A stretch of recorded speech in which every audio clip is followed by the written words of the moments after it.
ప్రస్తుతం మనము Hindus plurality and equality society Vijay విహారం రమణ గారితో ఉన్నాము. ఒకసారి వారి మాటలు తెలుసుకుందాం. అసలు వారు ఏం చెప్తా ఉన్నారు, ప్రజలకు భక్తులకు ఎలాంటి సందేశం ఇస్తూ ఉన్నారో ఒకసారి వారి మాటలు తెలుసుకుందాం. సార్ నమస్కారం సార్. హిందూ మతంలో ఉన్నటువంటి ఒక తత్వం ఏదైతే ఉందో అది బయటికి తీసుకురావాలి, వాటిని ప్రజల్లో ప్రచారం చేసి అనుష్ఠింపజేయాలనేటువంటి తాపత్రయంతో Hindus for plurality and equality బహుళత్వాన్ని సమానత్వాన్ని కోరేటువంటి హిందువులు అనే సంస్థను ఏర్పాటు చేసుకున్నాను. ఈ సంస్థను నేను చాలా కార్యక్రమాలు చేశాను. తిరుపతిలో అన్నమయ్య నివసించినటువంటి ఇల్లు కూలిపోయింది. ఆ ఇల్లుని అక్కడే మళ్ళీ కట్టాలనేటువంటి ఉద్యమం చేసాం. 11.5 లక్షల సంపాదించి పెద్ద రథయాత్ర చేయించాం. అలాగే ప్రతి నెల కూడా మేము ఇక్కడ గఫార్ఖాన్ భవన్ అని ఉంటుంది జయభారత్ కేంద్ర కార్యాలయం.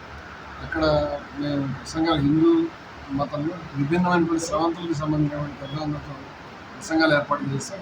ఇప్పుడు ప్రసంగాలు అయినా 3వ తారీఖు అంతంలో ప్రసంగం జరిగింది. అది అవిచ్ఛిన్నంగా జరుగుతున్నాయి ఈ కార్యక్రమాలు. అదేవిధంగా మనకి చిలుకూరు బాలాజీ టెంపుల్ వారి మీద దాడి జరిగినప్పుడు మేము ఇక్కడ వేదనాదం శాంతివాదం వేద పట్టణం చేయించాం.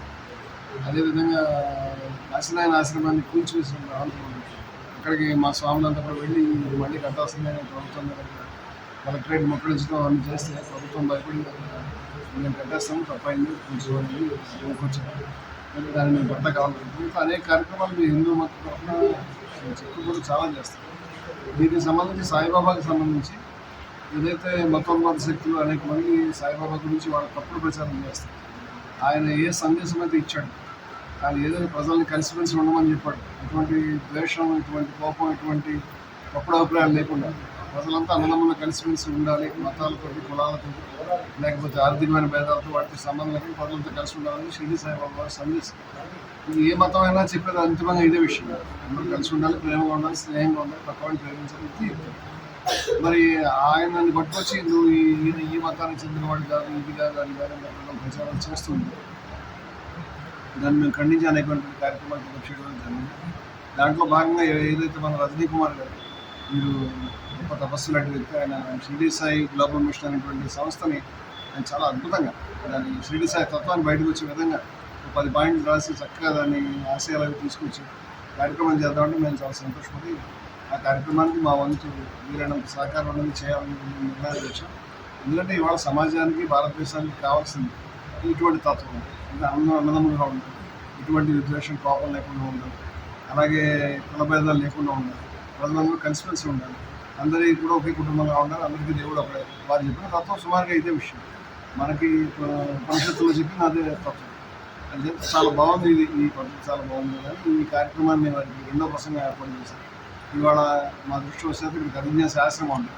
ఈ ఆశ్రమంలో ఈ కార్యక్రమం జరగడం నాకు చాలా సంతోషాన్ని కలిగించిన విషయం. ఈ కార్యక్రమాన్ని కాకుండా ఇంకా షిరిడి సాయికి సంబంధించినటువంటి కార్యక్రమాలు ఇంకా మేము వారి తత్వాన్ని ప్రజల్లోకి తీసుకెళ్ళి వారిపైన ఏదైతే అపోహలు, వారిపైన ద్వేషం, వారికి కూడా జాతి మతాలు అంతకంటే వారిని దైవతత్వాన్ని అందుకున్న వ్యక్తికి ఇవే ఉన్నవాడు, వారికి కూడా ఏదో ఒక కులం మతం అంటగట్టి వారిని చిన్నగా చూపి వారిని హేళన చేసేటువంటి కార్యక్రమాలు ఏదైతే ఉన్నాయో వాటిని మేము ఉపయోగిస్తాం, తప్పని ఎక్స్పోజ్ చేస్తాం.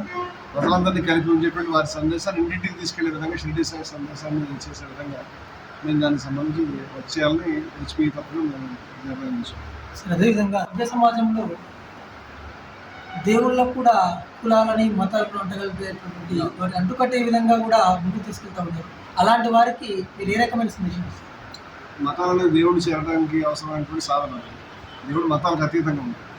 ఇప్పుడు ఇవన్నీ కూడా ఈ నిచ్చిన మాటలు ఎక్కితే చిట్టజీవన దేవుడు ఉంటాడు. ఆయన దేవుడు హిందువు కాదు, ముస్లిం కాదు, లేకపోతే కాపు కాదు, కమ్మం కాదు. దేవుడు అన్నిటికీ అతీతం. ఆయనకి ఏదో బ్రాండ్ తగిలించాలనుకుంటే మన మూర్ఖత్వం అంటే మరేమీ లేదు. ఆయన ముస్లిం అనడం, ఆయన హిందూ అనడం నాన్ సెన్స్. హిందూ మతంలో గొప్ప దైవికమైన లక్షణాలు అందుకున్నటువంటి మహానుభావులు ఏ విధంగా ఉంటారు. ప్రతి మనిషి అందుకోవాలి. ప్రతి మనిషి కూడా పరబ్రహ్మ తత్వం, తన నిజస్వరూపం తెలుసుకోవాలని హిందూ మతం తాపత్రయం, హిందూ మతానికి సందేశం అది. కొంతమంది ఆ తత్వాన్ని అర్థం చేసుకుని నిజంగా వారి పరబ్రహ్మ తత్వానికి పూర్తిగా వాడు పరబ్రహ్మగా ఆవిష్కృతం అయ్యారు. అటువంటి మహనీయుడు షిరిడి సాయి. ఆ స్థాయికి వెళ్ళిన మనిషిని పట్టుకుని ఆయన ఏదో పలానా కులం అని, ఆయన ఏదో మతం అని మాట్లాడడం అది మన సంకుచిత తత్వాన్ని, మన నేరో మైండెడ్నెస్, మన బుద్ధిని తెలియజేస్తుంది. ఆ మహనీయుడికి దానివల్ల వచ్చిన నష్టం నాకు ఏం లేదు. కానీ ప్రజలకి అటువంటి అమృతాన్ని ఆయన భావాలను అందకుండా చేసి ప్రజల మనసును కూడా విషపూరితం చేయాలి, ప్రజల మనసును కలుషితం చేయాలి. వీళ్ళని కూడా విద్వేషంగా తయారు చేయాలి. మన రాజకీయ ప్రయోజనాలను వాడుకోవాలి. వీళ్ళందరూ చివరికి తాపత్రయం అది. వీళ్ళందరినీ తీసుకెళ్ళి మన పార్టీ ఓట్లు వేసుకోవడానికి పనికొస్తారేమో తాపత్రయంతో ఈ రాజకీయ కాలుష్యం మొత్తం మనేవి కాదు. దీన్ని మేము వ్యతిరేకిస్తాము. ఇటువంటి పద్ధతి దైవతత్వానికి ఆధ్యాత్మిక తత్వానికి కంప్లీట్గా ఉంటుంది. అందుకే ఇటువంటి కార్యక్రమాన్ని ముందు తీసుకెళ్ళి ఆంతర్యం. Thank you sir. తప్పకుండా ప్రతి ఒక్కరూ భగవంతుడిని భగవంతుడిలాగా చూడాలి. అదేవిధంగా మతానికి కులానికి ఒక్కొక్క దేవుడిని విభజించకూడదని మేము కూడా సత్యనారాయణ కోరుతా ఉన్నాం. Vote studio Venkateswarlu city.